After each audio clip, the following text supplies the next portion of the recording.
News and details. President Muhammadu Buhari on Tuesday urged the Senate to confirm five commissioner nominees to fill vacant positions in the Independent Corrupt Practices and Other Related Offences Commission (ICPC). He also urged the upper chamber to confirm another nominee for appointment as a federal commissioner in the Revenue Mobilization, Allocation and Fiscal Commission (RMAFC). The president's requests were contained in two separate letters read by Senate President Ahmad Lawan on the floor at plenary.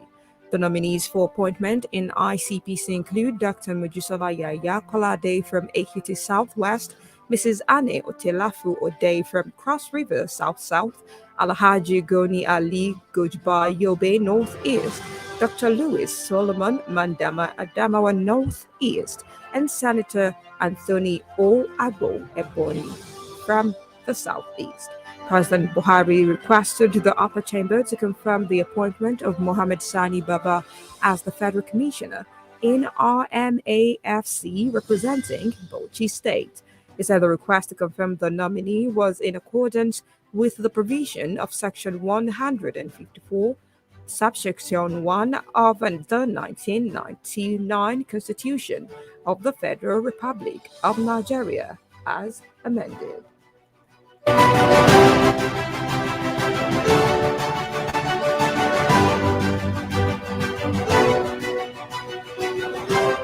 The leadership of the Nigerian Medical Association (NMA) has attributed the ongoing strike by the Nigerian Association of Resident Doctors (NARD) to what it called the uncooperative attitude of the immediate past leadership of the doctors. The strike has been going on for 58 days, if you'd recall.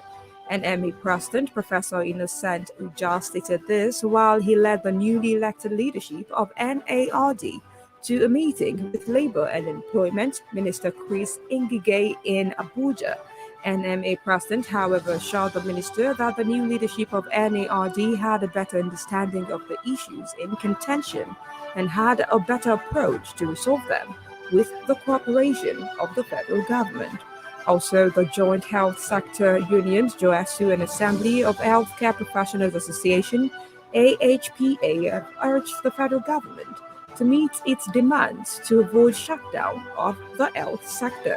The union's appeal is coming on the heel of its 15-day ultimatum, which it said will expire in a few days.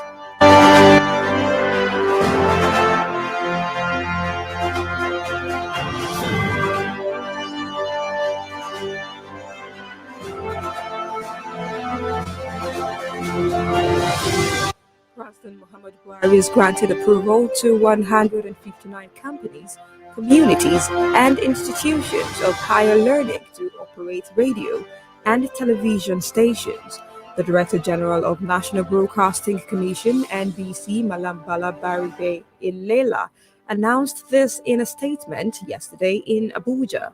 The NBC boss said the newly approved licenses were for the Federal Polytechnic Ilaro Radio, Prospective Union of Reno People Radio, Smile Community Radio Initiative, and International Institute of Tropical Agriculture (IITA) Radio. He said others are due to African Broadcasting Communications Limited, Independent Television, Prince Media Network, Jamcat Integrity Investment Limited, Ikima Media Services, and Galaxy Television Radio. The NBC also listed other licenses as HI Fidelity Communications, B360 Nigeria Limited, Communication Faculties Limited, Godfrey Okoye University Radio, Art Broadcasting Company, Amdana Media, Sunshine Radio, Blueprint Newspaper Limited, and V Broadcasting Company Limited, among others.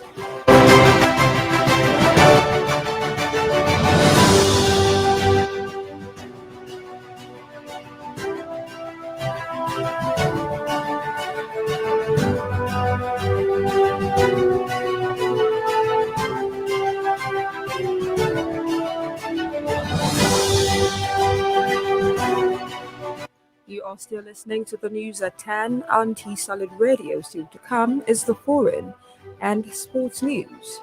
Do remember that you can download our app T-Solid in Play Store or log on to www.tsolid.tv.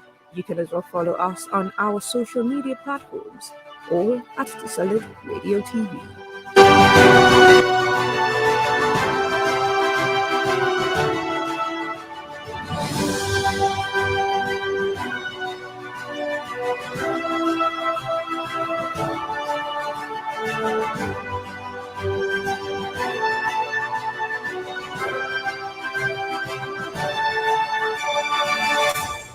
And now to some foreign stories. Fumio Kishida has won a race to lead Japan's ruling Liberal Democratic Party (LDP), putting him on course to become the next prime minister.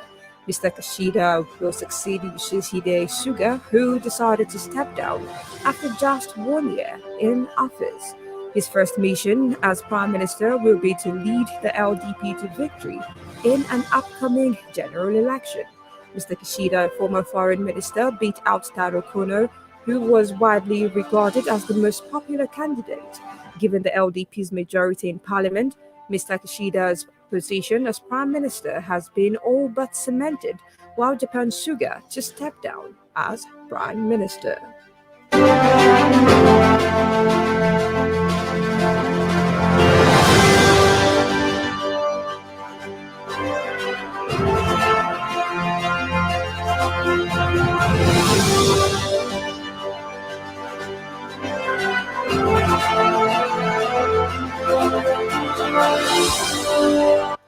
Opposition MPs in Uganda have walked out of the parliament after the Prime Minister and Attorney General failed to give a satisfactory answer over the whereabouts of two legislators.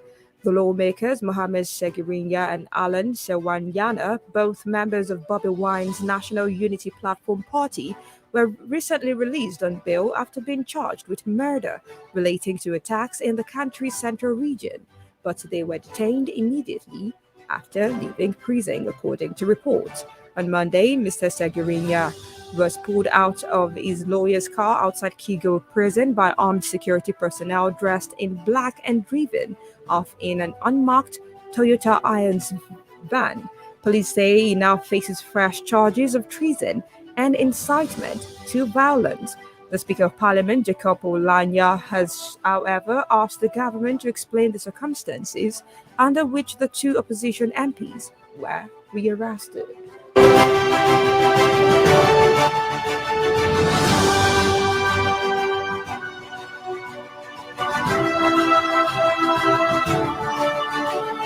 And finally, on the foreign scene, it's been reported that 4 Rwandan soldiers have died in military operations against the Islamist militant in Mozambique's Cabo Delgado province. This is the first time Rwanda has announced casualties in its 1,000-strong contingent since the beginning of its military intervention in Mozambique. According to reports, the 4 soldiers died and 14 others were seriously wounded in fierce battles. It is, however, unclear where exactly in Cabo Delgado province the Rwandan soldiers were killed.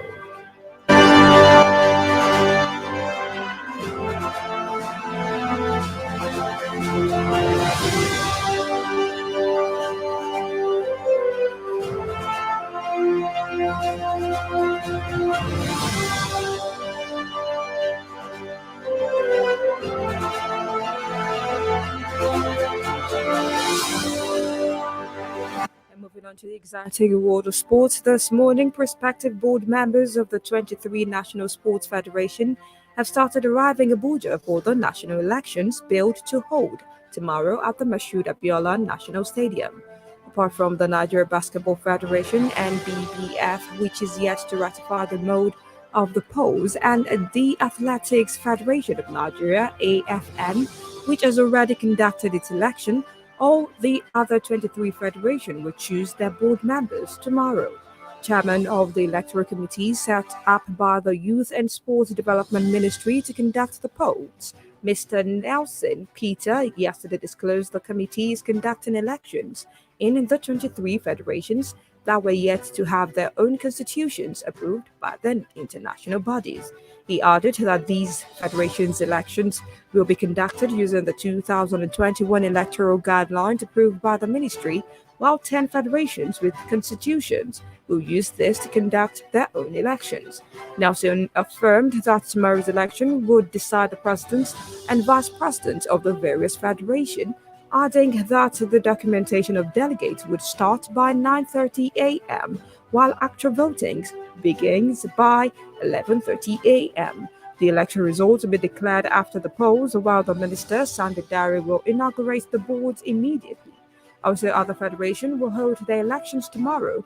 Stakeholders in the Nigeria Basketball Federation and BBF elections will meet in Abuja on October 2nd to decide the mode of the polls.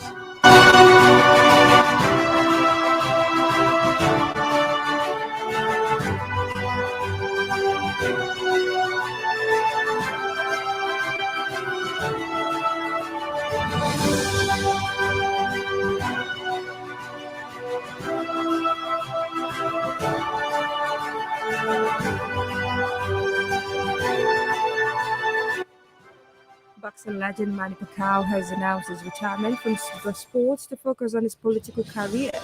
The multi-division world champion, who is a senator in his native Philippines, has already announced his intention to run for president in the country's 2022 elections. The 42-year-old's final fight was a defeat by Cuba's Dennis Ugas in Las Vegas last month. According to his statement, Pacquiao described retiring as the hardest decision of his life, adding that boxing had given him the chance to fight his way out of poverty and the courage to change more lives, while he also thanked his fans, friends, and all those who supported him throughout his career.